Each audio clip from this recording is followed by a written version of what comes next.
Okay, we're here with a spray sealing video.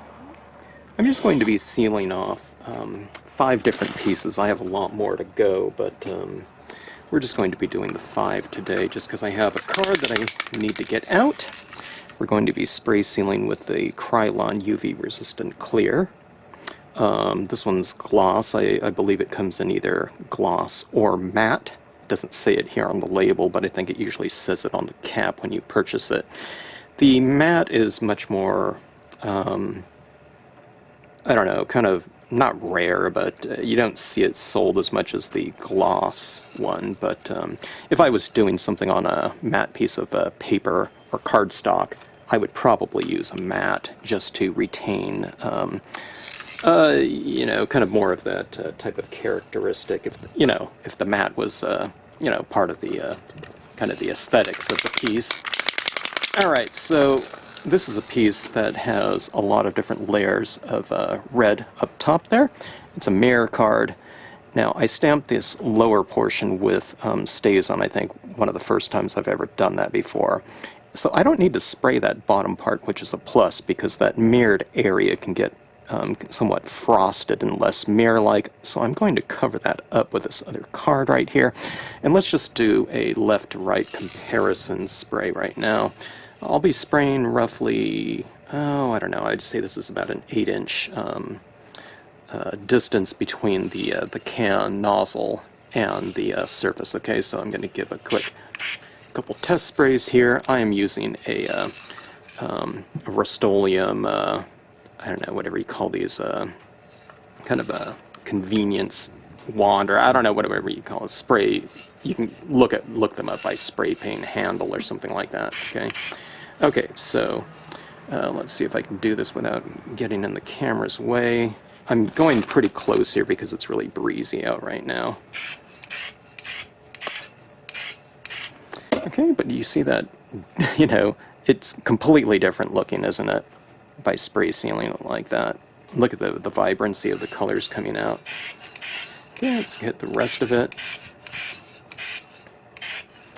What I usually recommend for a lot of different types of spray coatings is to spray it and then allow it to dry, but with this one right here I can hit it with a pretty saturated spray because there's nothing up here like, you know, some delicate applications of white pigment ink or something like that that would stand to disappear, so I'm hitting it pretty thick.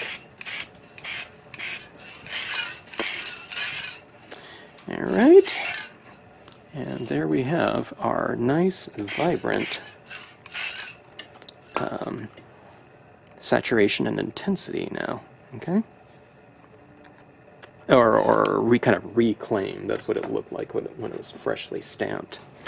Alright, just in general, I tend to think that it looks a little bit more vibrant if you spray it before it dries. That one's been sitting around for a while, so. Okay, this one, I mean, this one's pretty vibrant right here, so I don't know if we're going to be able to see very much of a difference here, but let's give it a try. Okay, there it's done on the left-hand side. I see a little bit of a change. Let's go right. And I'm going to avoid spraying in here too, you know, very much because I have a lot of that white pigment ink down here that's giving it that kind of real misty kind of, you know, soft lighting feel here. Okay.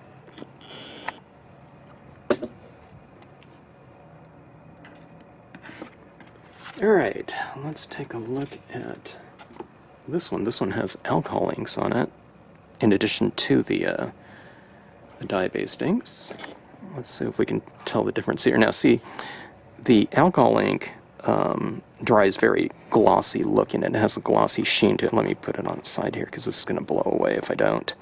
But do you see that difference between the surfaces here, that even though this is glossy, it looks a little bit matte compared to the glossy coating of the alcohol ink. So right up here, I believe that when I spray this, those two different textures will merge as one similar texture over the entire piece. But let's take a look here.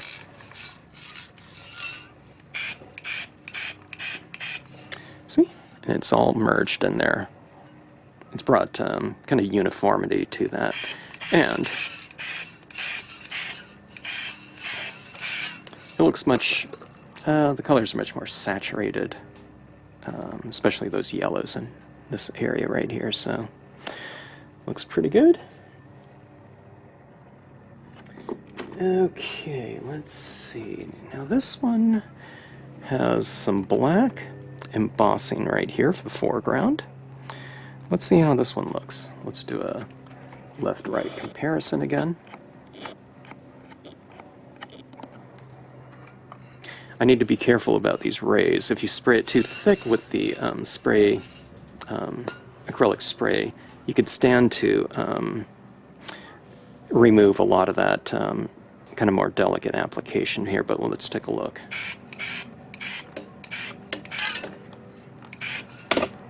Not too much of a visible difference that I can tell.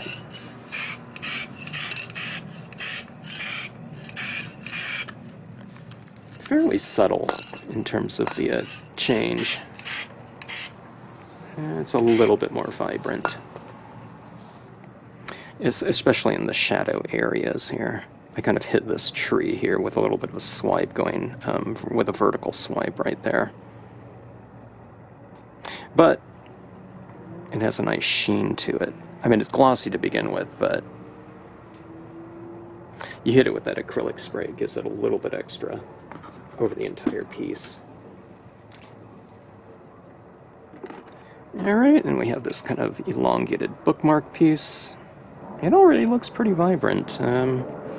So I'm not, like I said, here, let's go like this so I can get it more in camera here.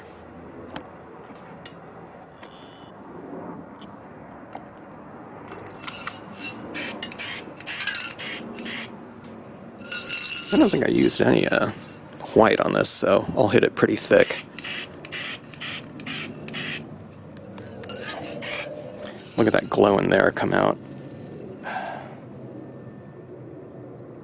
Anywhere where you've used kind of those base layer coats, especially if they're bright, they really come out even more so with the use of the spray. So always kind of nice to see kind of any kind of improvement that you can add to a piece just by, you know, the usage of you know, something like this. So it's always kind of recommended to do something like that, especially in this type of application here. Not all applications need a spray sealant, but if you have colors, and especially layered colors, they can really be beneficial. Not to mention just the protection overall of the piece from, you know, basically touching by hand. The UV-resistant clear, it doesn't make things light fast and non-fading completely, but it'll protect it a little bit. So if you have something on display, you know, it can help a little bit. But just in general, dye-based inks are fairly, you know, they're light, fragile over time, so the brighter tones can stand to fade out if you have it on display. But like I said, you know, a lot of people don't have things on display. They'll have cards and they'll put it on display for a while. You know, we're not talking years or something like that. Hopefully people, you know, keep your hand stamp cards and whatnot for a while, and they usually have them in a little folder or, you know, shoebox or something like that, and they can enjoy them. But anyways, there's a spray sealing video for today, and these pieces are ready to go here. So anyways, let's see, here are the pieces right here. And thanks for watching.